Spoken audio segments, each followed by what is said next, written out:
Bien, vienen acá, entonces vamos a ver la parte de lo que es anatomía renal, ¿no? Ven acá. Los riñones, vienen acá, vienen a ser, son dos órganos que se localizan a nivel de la fosa lumbar, pero son retroperitoneales, ¿no? O sea, dentro de lo que es la proyección, ¿no? A veces cuando uno habla acerca de la proyección de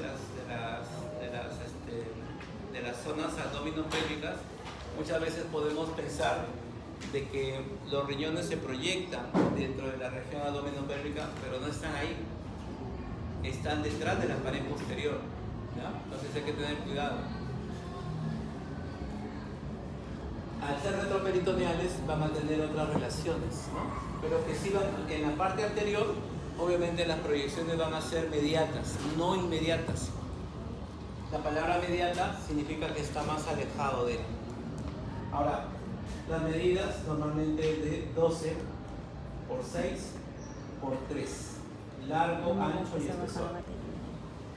La altura vertebral de los riñones es de D12 o T12 hasta L3, y esa variabilidad se debe en función a que el riñón derecho está más bajo que el izquierdo 2 centímetros, ¿no? Por el peso del hígado. El peso aproximadamente de 150 a 170 gramos. Y acá hay que ver también el tema que tiene dos caras, dos polos y dos bordes. Los órganos que lo mantienen en su posición van a ser en este caso los vasos renales, en este caso la vena renal, la arteria renal. Y por supuesto las fascias que lo vamos a ver dentro de lo que vienen a ser los componentes extrarrenales de este riñón.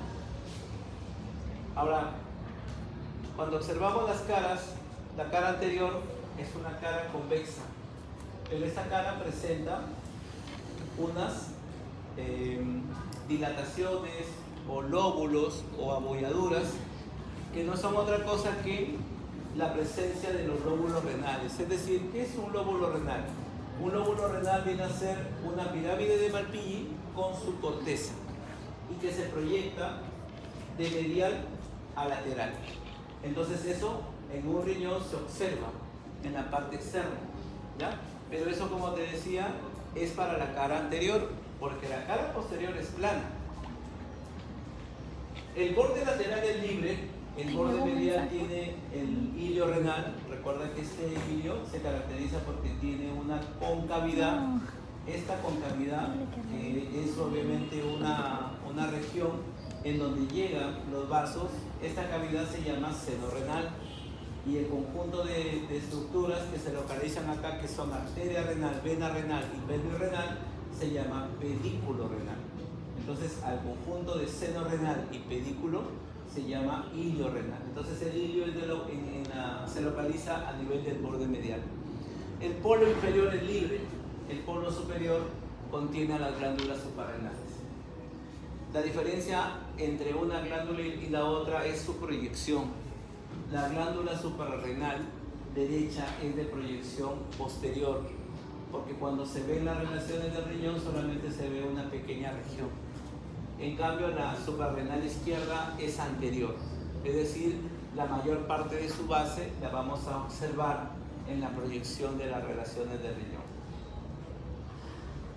De los vasos sanguíneos que vamos a ver, recuerda que aquí va a estar la vena cava, que la vena cava es de orientación derecha, y la arteria aorta abdominal, que viene a ser de proyección izquierda. Entonces, estos vasos van a marcar una pauta. ¿Por qué? Porque dentro de lo que viene a ser la estructura del riñón, a mí lo que me interesa es la vascularización. La vascularización es importante porque me va a permitir entender la fisiología renal después. Cuando vea fisiología, tenemos que entender justamente la distribución de la arteria. Entonces, aquí vamos a encontrar que la pelvis renal se va a interponer de tal manera que el concepto o el prefijo pelvis es pielo. Entonces, la rama que va a estar delante de la pelvis se llama prepiélica, y la que va a estar detrás de la pelvis se llama retropiélica. al dividirse como una horquilla, o sea, aquí está la pelvis y acá están las dos ramas, esta rama anterior me da 4 ramas segmentarias y la posterior me va a dar una segmentaria, porque la segmentaria es la continuación de estas ramas prepiélica y retropiélica, y que a partir de ella va a seguir obviamente la continuación. Vamos viendo entonces las imágenes acá. Mira, esta es una proyección posterior. Hemos hablado entonces que el riñón se va a encontrar a cierto nivel. Hemos hablado justamente de la T12, ¿no es cierto? Y estamos viendo acá la T12 hasta la L3. Entonces, aquí vamos a encontrar dos músculos, el cuadrado lumbar y el psoas ilíaco. El psoas es el más conocido porque ya sabemos que se forman por inserciones de L1 a L4, ¿no? Y que estos músculos van a bajar hasta el trocánter menor, mientras que el cuadrado lumbar es más lateral. Entonces, sobre esos dos músculos se va a apoyar, en este caso, el riñón. Pero como aquí las relaciones son precisas, tenemos que entender algo. El riñón, de la parte posterior, no se relaciona, aquí viene la palabra, no se relaciona directamente con el músculo. Como todos nosotros sabemos, los músculos que contienen fascias. Así que el riñón se va a relacionar con la fascia, esa es la palabra, con la fascia del músculo psoas ilíaco y del cuadrado lumbar. No directamente con el músculo, sino con la fascia de esos músculos. Ahora, ¿cómo es por dentro el riñón? La corteza renal, como puede ver acá, aquí hay un corte donde podemos ver el parénquima. Todo lo que se vea por dentro se llama parénquima. ¿Y este parénquima renal qué contiene? Contiene una membrana externa que viene a ser ¿qué? La corteza, pero es la parte externa se llama cápsula. Esta parte es la cápsula renal. Y todo lo que está acá es la corteza. ¿Esta corteza qué contiene? Glomérulos y túbulos contorneados. Mientras que la médula, que es la que está acá, contiene las asas de Henle y los túbulos colectores. Aquí podemos ver la proyección, aquí en amarillo, no sé si lo pueden ver. Aquí está la nefrona, pero en este caso está el glomérulo, los dos túbulos contorneados, proximal y distal, y hacia adentro van a estar las asas de Henle y los túbulos colectores. ¿Correcto? Entonces, la corteza, como pueden ver acá, envía sectos para dividir a la médula. Pero estos sectos tienen un nombre, se llaman columnas de Bertin. Y las divisiones que se forman por dentro de la médula se llaman pirámides de Malpighi. Estas pirámides tienen una base cortical, o sea, en relación a la corteza. Y su vértice va a estar en función a un agujero, a una abertura que se llama papila renal. En la papila desembocan los túbulos colectores, tal como lo estamos explicando. Y por supuesto, la papila va a ser el origen del llamado cáliz menor, que van a estar en relación de 3 a 5. Estos cálices se unen y van a formar un cáliz mayor. Y de 2 a 3 cálices van a formar la pelvis renal, que obviamente vienen a ser estas vías urinarias. Acá también podemos, para retomar el tema, ver que la arteria renal me va a dar una rama anterior, que es la prepiélica, y una posterior, que es la retropiélica. Entonces yo te decía, a partir de la prepiélica, ¿qué se forman? Arterias segmentarias. Y las segmentarias van a transcurrir, cuando se divide, por estas columnas de Bertin. Cuando van a transcurrir por las columnas de Bertin, dejan de llamarse segmentarias para ser interlobulares. Recordemos que un lóbulo que era una pirámide de Malpighi con su corteza. Por eso que esta arteria recibe ese nombre, interlobular. Pero como esta arteria se divide en una arteria hacia abajo y hacia arriba, a esa forma se le llama arqueamiento. Por eso es que la arteria se le va a llamar arcuata. La arcuata va a estar aquí, entre la corteza y la médula. Por eso es que de todas las arterias, ten en cuenta eso, la arcuata representa el límite anatómico entre corteza y médula. La arcuata va a dar ahora ramas corticales. Cuidado con ese término. porque estas ramas corticales se van a llamar arterias interlobuliares. Entonces, de las ramas que estamos viendo, tienes que reconocer las ramas medulares. Las ramas medulares, ¿quiénes son? La prepiélica, la retropiélica, las segmentarias, las interlobulares. Esas son las ramas medulares. El límite anatómico, las arcuatas. Y las corticales son las interlobuliares. Todas son arterias, todas. Porque después que terminan las arterias interlobuliares, el calibre disminuye y dejan de llamarse arterias para ser llamadas arteriolas. ¿Correcto? Arteriolas. Entonces, acá, escúchame, no lo había colocado acá, aquí, no lo había puesto, ya pasó. ¿Qué pasa? Que ahora esas arteriolas, muchachos, esas arteriolas, ¿qué va a pasar? Después de la interlobular viene la arteriola aferente, que ya sabemos que la arteriola aferente va a formar el ¿qué? El glomérulo. Y después del glomérulo viene la arteriola eferente. ¿Correcto? Entonces ese es el sistema de vascularización del riñón. Y la vena obviamente que va en sentido contrario, ¿no? Desde los capilares van a ir formando justamente las venas del mismo nombre hasta formar la vena renal, la cual desemboca en la vena cava inferior. En la vena cava inferior. Bien, ahora, ¿cuáles son las relaciones inmediatas? Ya te había mencionado. Las relaciones inmediatas vienen a ser las envolturas. Entonces aquí, observa, tienes el riñón y este riñón, lo que vemos acá en el borde en negro, ese viene a ser la cápsula renal. Pero ¿qué hay por fuera de la cápsula? Un espacio. Este espacio que ves en blanco se llama el espacio perirrenal. Pero ese espacio no está vacío.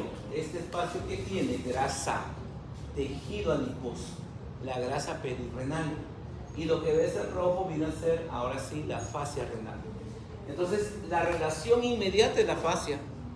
¿Qué es la fascia? Es un tejido conectivo que lo va a envolver, lo va a proteger, pero tiene dos hojas. La hoja anterior se llama la hoja de Gerota y la hoja posterior, que es la hoja de Zuckerkamp. Ambas hojas tienen una relación particular. ¿Por qué? Ten cuidado. En el polo inferior, ambas hojas están libres, van separadas. Pero arriba, las dos hojas se unen. Y aquí viene el tema. Porque de acá se desprende varias preguntas, ¿no? Por ejemplo, normalmente por lo que estamos hablando, estamos diciendo que la glándula suprarrenal está encima del polo. O sea, estamos entendiendo que tienen una comunicación directa. Pero no es así, porque ambos órganos están separados. ¿Por quién? Por una membrana. ¿Cómo se llama esta membrana? Esta membrana se llama la membrana interreno-suprarrenal. Y que esta membrana interreno-suprarrenal viene a formarse de la unión de ¿quién? De la hoja anterior y la hoja posterior de la fascia renal. ¿Correcto? Ahora la pregunta es, ¿esta fascia renal solamente envuelve al riñón? No, porque también se proyecta el ilio. Y recordemos que ¿quién está en el ilio? La arteria renal y la vena renal. Entonces van a ser cubiertas por esta membrana. ¿Correcto? Que de alguna manera también es una estructura de protección. Este es el derecho, este es el izquierdo, lo tenemos acá, igual, ¿no? Con esta membrana interreno-suprarrenal. Entonces los dos órganos no están en contacto. Hay una membrana que los va a separar, ten en cuenta eso. Y acá, mira ahí, riñón derecho o riñón izquierdo. Vamos, fácil. Derecho. ¿Desde dónde lo miramos? ¿Desde arriba o desde abajo? ¿Quién me guía? ¿Cuál es la estructura que me guía para saber si es izquierdo o derecho? La vena cava. ¿Por qué? Porque de acuerdo al capítulo anterior, la vena cava tiene una orientación que derecha. Pregunta, si lo miras desde arriba, imagínate que tú estás ahí, estás acostado ahí, tu cabeza está acá, acá está tu cabeza. ¿Está bien o no? Tu cabeza sí está acá. Entonces yo la estoy mirando desde arriba, ¿o no? ¿Estaría a la derecha o no? Claro, porque si tu cabeza está para atrás, correcto, ese sería el lado izquierdo, ¿no? Entonces, pero la vena no está a la izquierda, la vena está a la derecha, correcto. Por eso lo estamos mirando desde, habla, ¿desde abajo o desde arriba? desde arriba. ¿Habla? ¿Sí o no? Por eso acá, observa, aquí queda claro lo siguiente, ¿no? Este es el riñón, lo que ves acá en negrita sería la cápsula, lo que ves en blanco sería el espacio periorrenal y lo que ves acá afuera sería la fascia. Pero la fascia no solamente envuelve al riñón, también está envolviendo ¿a quién? A la arena y a la arteria renal. Eso es lo que estamos diciendo, ya por si acaso. Entonces eso también tómalo en cuenta, no solo envuelve al riñón, sino también a los vasos renales, arteria y vena renal. Bueno, ahora, ¿cómo entendemos las relaciones? Acá está esa imagen. Para entender las relaciones es en ambos lados. Pero como empezamos primero por los polos. Como puedes ver, la glándula suprarrenal que más se proyecta es la izquierda. Por eso te decía que tiene una proyección anterior, porque ocupa una mayor área. Pero la derecha es más posterior. Por eso es que tiene una menor área. A eso me refiero cuando hablamos de la proyección de la glándula. El hígado, por supuesto, se proyecta a la derecha. Este viene a ser el duodeno. El duodeno, recuerden que es la continuación después del estómago, viene el duodeno. Pero el duodeno tiene porciones. Esta es la segunda porción. Aquí vamos a ver una imagen donde se ve la segunda. Ahora, a nivel de la segunda porción, recuerda que está ¿quién? La cabeza pancreática. Pero no está proyectada aquí. Por si acaso, no está proyectada, porque la cabeza arranca así, lo que quiere decir entonces que el páncreas se proyecta acá, aquí no, porque acá más o menos tendría esa forma, ¿no? Así, ahí. Entonces en ningún momento va a entrar la cabeza pancreática proyectada con el riñón, pero el cuerpo y la cola pancreática sí van a proyectarse en el izquierdo. Recuerden que abajo está el colon ascendente y el colon transverso. Entonces a esa angulación se le llama flexura. Se llama la flexura cólica derecha. Obviamente para acá también se va a proyectar la flexura cólica izquierda. Y abajo las asas intestinales como el yeyuno. Acá los órganos más importantes es el vaso. El vaso va a estar proyectado acá, es una estructura grande, ¿no? Ahí va a estar el vaso. Y por supuesto el páncreas.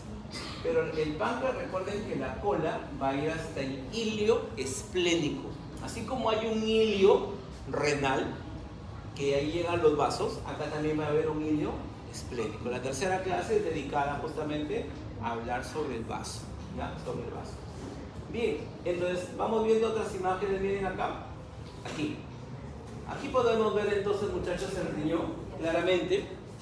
Este es el riñón derecho, y aquí podemos ver, miren acá la glándula suprarrenal, ¿no? Una pequeña proyección, pequeña nada más.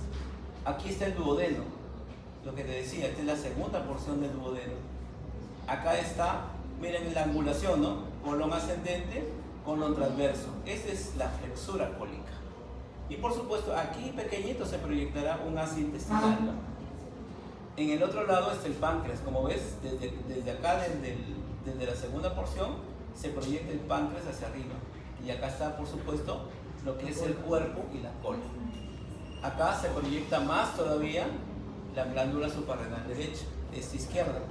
Parte del colon y nuevamente la flexura cólica izquierda. Y atrás, como te das cuenta, el vaso, ¿no? Por eso es la proyección esplénica. Entonces, esa viene a ser las relaciones que tiene el riñón. Entonces, las relaciones posteriores es con los músculos en donde se apoya, pero las relaciones anteriores es con los órganos blandos, ¿no? Ahora, la vascularización, esto que te estoy hablando hace rato, vamos avanzando acá. Este es el esquema acá, muchachos. Miren acá. Tenemos que siempre aprender esto por el orden. El número 1 es la arteria renal, pero como ves la arteria se abren dos. Esta arteria que va hacia atrás es la retropiélica. Como te mencionaba, me da una sola arteria segmentaria. Y esta de acá viene a ser la arteria prepiélica. Y la prepiélica me da 4, porque en total son 5 segmentarias. Y acá contamos 1, 2, 3 y la 4. Son 4 segmentarias. Cada segmentaria se va a dividir en interlobulares. Que te comentaba, la interlobular va a ir por las columnas de Bertin, separando los lóbulos, por eso se llama interlobulares. La interlobular se arquea y forma la arteria 4. y dar cuata me origina las arteriolas interlobuliares. Todas son arterias, no olvidar eso. Volvemos a preguntar, ¿quiénes son medulares? La prepiélica, la retropiélica, las segmentarias y las interlobulares. Y las únicas que son corticales son las interlobulares.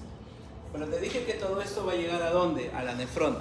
La nefrona, el primer segmento viene a ser el corpúsculo de Malpighi. El corpúsculo tiene dos polos, un polo vascular, aquí está la arteriola aferente, y un polo urinario, acá está el túbulo contorneado proximal. Entonces, aquí se origina, después de la interlobuliar, se forma la arteriola aferente. Luego, el glomérulo, o la red capilar, como le quieras llamar, y finalmente, la arteriola que eferente. Entonces, ese es el mecanismo de división a partir de la arteria renal, ¿ya? A partir de la arteria renal. Ahora, el riñón no duele, pues muchachos, el riñón no duele. Hasta ahora hemos hablado siempre eso. No hay en el parénquima nervios. Los nervios están afuera, en las fascias. Pero cuando uno habla de un dolor netamente renal, tiene que ser en el uréter. El uréter duele, tiene músculo, tiene peristaltismo y normalmente está asociado a un cálculo renal, y eso duele, dependiendo del recorrido del cálculo.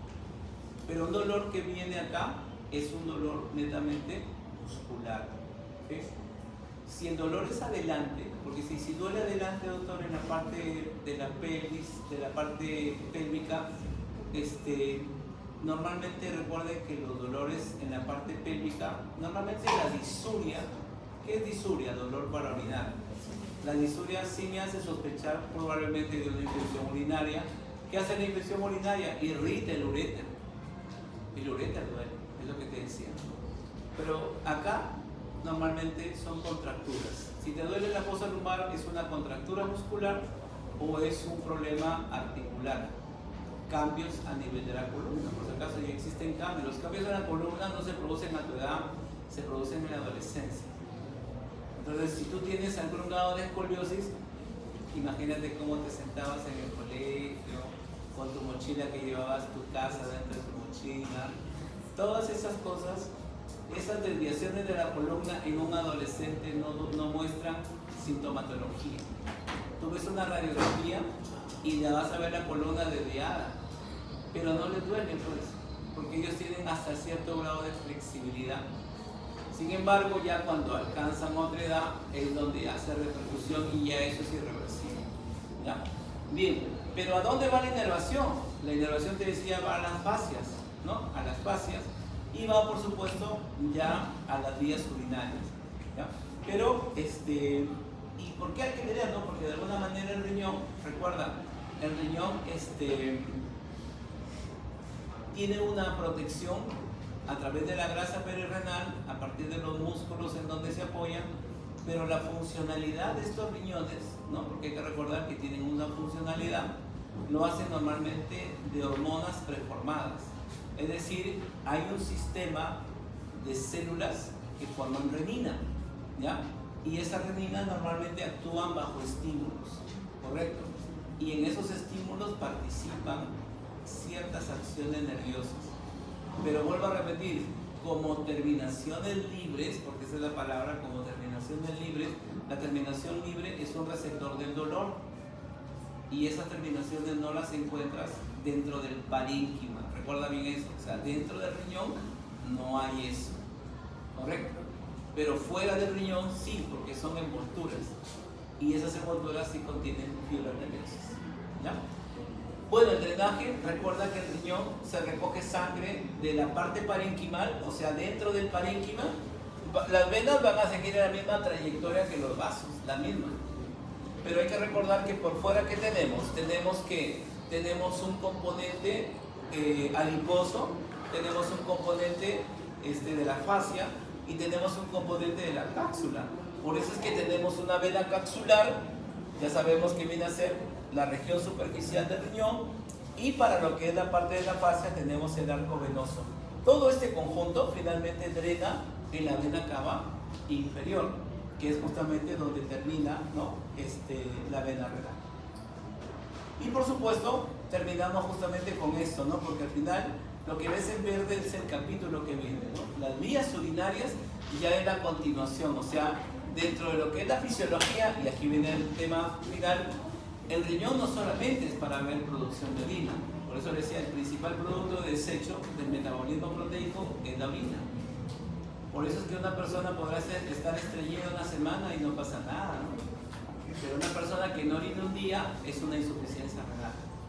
Entonces, ahí para tener la importancia de que la orina es el principal producto de desecho, principal. Pero el riñón no solamente participa ahí, sino también regula la hematopoiesis a través de la eritropoyetina, regula la presión arterial a través de la renina, regula el equilibrio hídrico a través de la pérdida de agua, regula el equilibrio ácido-base a través del bicarbonato.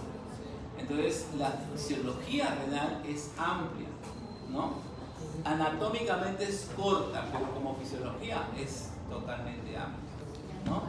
Y finalmente, no olvidarnos que ante la caída de la presión arterial, cuando una persona entra por emergencia, ya sea por un accidente, uno de los elementos básicos que tenemos que tener siempre a la mano es su presión arterial.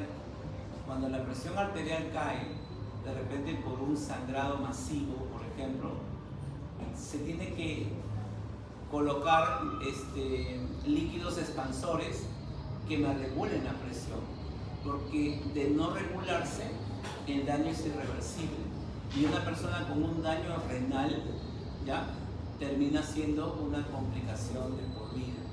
Entonces, para que veas la importancia que tiene cuidar el riñón, para que obviamente la persona no se nos complique, y eso lo vemos en diferentes patologías, ¿no? Entonces, es un órgano que vuelvo a repetir, dentro de lo que es la fisiología, tiene mucha actividad, ¿no?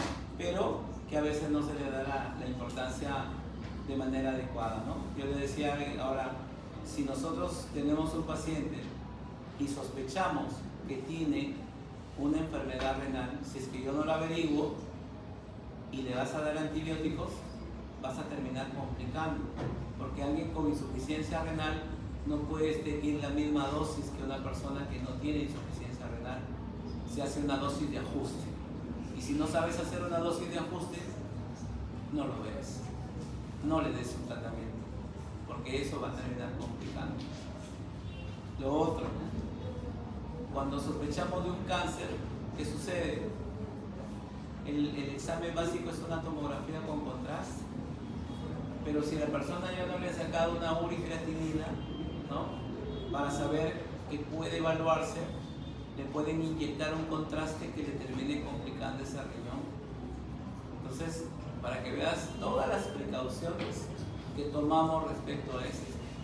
O sea, qué importante es dentro de la evaluación saber que la persona no tenga un daño renal, porque cualquier cosa que le pueda dar complica a esos casos.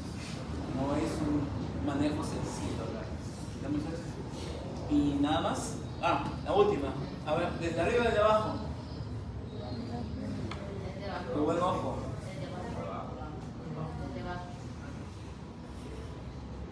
Vamos. Te está mirando ahí. ¿Quién te está guiando ahí? ¿Qué es la vena? Más grande. Más grande.